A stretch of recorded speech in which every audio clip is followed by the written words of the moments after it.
बड़ी खबर आपको हम बता दें शिमला से। मुख्यमंत्री और उप मुख्यमंत्री को विभाग मिल चुके हैं। सीएम को वित्त, सामान्य प्रशासन, गृह प्लानिंग और कार्मिक विभाग मिला है। डिप्टी सीएम को जल शक्ति, परिवहन, भाषा एवं कला संस्कृति विभाग। मंत्रिमंडल का विस्तार न होने तक सभी विभाग देखेंगे मुख्यमंत्री। ये बड़ी खबर आपको हम बता रहे हैं। तो जब तक मंत्रिमंडल का विस्तार नहीं हो जाता है तब तक सभी विभाग मुख्यमंत्री की ओर से देखे जाएंगे। ये बड़ी खबर आपको हम बता रहे हैं। और इसी खबर पर अधिक जानकारी के साथ शिमला से ब्यूरो प्रदीप ठाकुर हमारे साथ जुड़ चुके हैं। प्रदीप, लगता है 2022 का ये जो विधानसभा चुनाव हुआ है अपने आप में बेहद खास है। एक तरफ जहां पर विभाग बांटे जा रहे हैं, वहीं दूसरी तरफ लगातार इंतजार है कैबिनेट का विस्तार कब होगा और किसे कौन सा विभाग मिलेगा, तो कब तक ये सामने आ सकता है?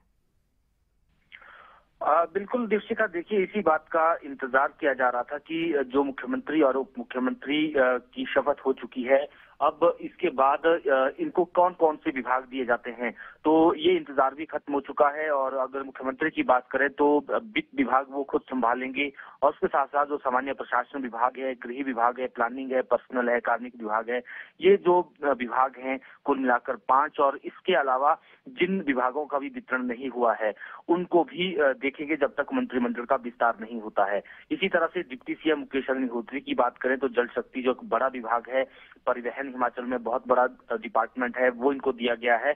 और उसके साथ साथ भाषा, कला एवं संस्कृति जो विभाग है ये भी मुकेश अग्निहोत्री को दिया गया है। तो कह सकते हैं कि दोनों में विभागों का बंटवारा हो चुका है और अब इंतजार किया जा रहा है कि जो कैबिनेट विस्तार होगा उसमें बाकी बचे विभाग वो बाकी मंत्रियों में बांटे जाने हैं। तो अब कह सकते हैं कि सरकार जो राज्य सरकार की तरफ से, मुख्य सचिव की तरफ से इसकी अधिसूचना जो है वो जारी की गई है।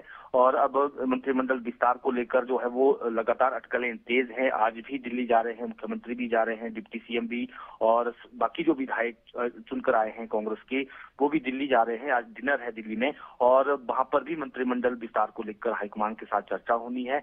और उसके बाद ये तय होगा कि किस किस कहां से कौन मंत्री बनाए जाने हैं। और जिस तरह से देखा जाता है हिमाचल में जातीय समीकरण भी बनाने पड़ते हैं, क्षेत्रीय समीकरण भी देखने पड़ते हैं, उसके आधार पर ही जिलों को भी प्रतिनिधित्व देना पड़ता है, उसके आधार पर ही मंत्रिमंडल का विस्तार होता है। तो अब मंत्रिमंडल का विस्तार होगा प्रदीप, लेकिन इस बार इसलिए बहुत खास रहने वाला है कैबिनेट का विस्तार, या ये कहीं कि कहीं ना कहीं महिलाओं के लिए ज्यादा अच्छा भी नहीं रहेगा। और वजह यह है कि एक भी मंत्री जो है वो कैबिनेट में शामिल नहीं हो सकती है क्योंकि जो जीती है वो भी एक बीजेपी की है।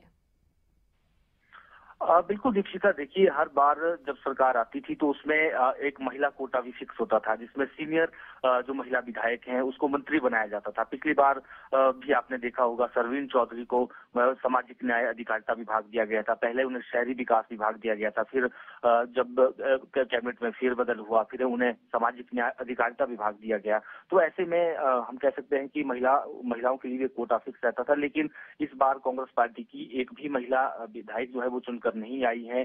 सीनियर लीडर आशा कुमारी वो खुद चुनाव हारी, हालांकि उनका मंत्री बनना उस स्थिति में तय था, लेकिन अब वो खुद चुनाव हारी। तो ऐसे में अब साफ जाहिर हो रहा है कि बिना महिला मंत्रिमंडल जो है इस बार होगा। तो लेकिन जो बाकी जो कोटा है, जिस तरह से अलग अलग जो क्षेत्रीय आधार पर, जातीय आधार पर और जो ट्राइबल के लिए एक मंत्रिमंडल रहता है या कोई और बड़ा पद दिया जाता है, तो वो बिल्कुल क्या कोई और बड़ा पद दिया जाता है। और कहीं ना कहीं प्रदीप फिलहाल हिमाचल प्रदेश की जनता को इसी बात से संतोष करना पड़ेगा कि कहीं ना कहीं एक महिला सांसद तो कांग्रेस के पास है। और प्रदीप देखिए, क्योंकि लगातार जो है ये वादा किया गया है कांग्रेस की ओर से ओल्ड पेंशन स्कीम को लेकर, लेकिन केंद्र सरकार की ओर से साफ कर दिया गया है कि किसी भी तरीके का जो लंबित मामला नहीं है फिलहाल वहां पर ओल्ड पेंशन स्कीम को लेकर। अब ऐसे में क्या जो वादा कांग्रेस की ओर से किया गया है उनको पहली कैबिनेट में जैसे पूरा करने की बात की जा रही थी बैठक में, वो काफी मुश्किल भी यहाँ पर नजर आते दिखाई दे रही है?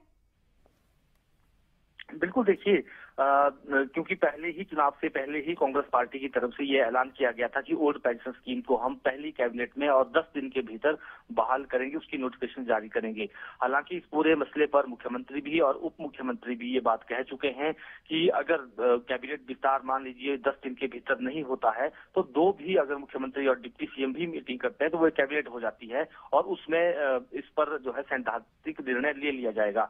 लेकिन इसके साथ साथ जब कैबिनेट विस्तार होगा, फिर जब फुल जो कैबिनेट बैठेगी उसमें भी इसको लेकर फैसला होना है। लेकिन इनका कहना ये है कि जो कर्मचारियों का शेयर है उसको नहीं रोका जा सकता है, जो दिल्ली है, केंद्र सरकार है, वो उसको नहीं रोक सकती है, वो देना ही पड़ेगा। तो ऐसे में केंद्र से भी मामला जो है उठाया जाएगा। लेकिन उसके साथ साथ जब चुनावों के दौरान भी ये बार बार उनसे पूछा जाता था कि केंद्र बार बार मना कर रहा है, तो आप जब सत्ता में आएंगे तो क्या करेंगे, तो कांग्रेस नेताओं का यही कहना होता था कि हमारे प्रदेश के पास ही संसाधन इतने काफी है कि हम कर्मचारियों को ओल्ड पेंशन दे सकते हैं। यानी बिल्कुल, चलिए देखते हैं कि इसको लेकर क्या किया जाता है। बहुत बहुत शुक्रिया प्रदीप, तमाम जानकारी को दर्शकों तक पहुंचाने के लिए।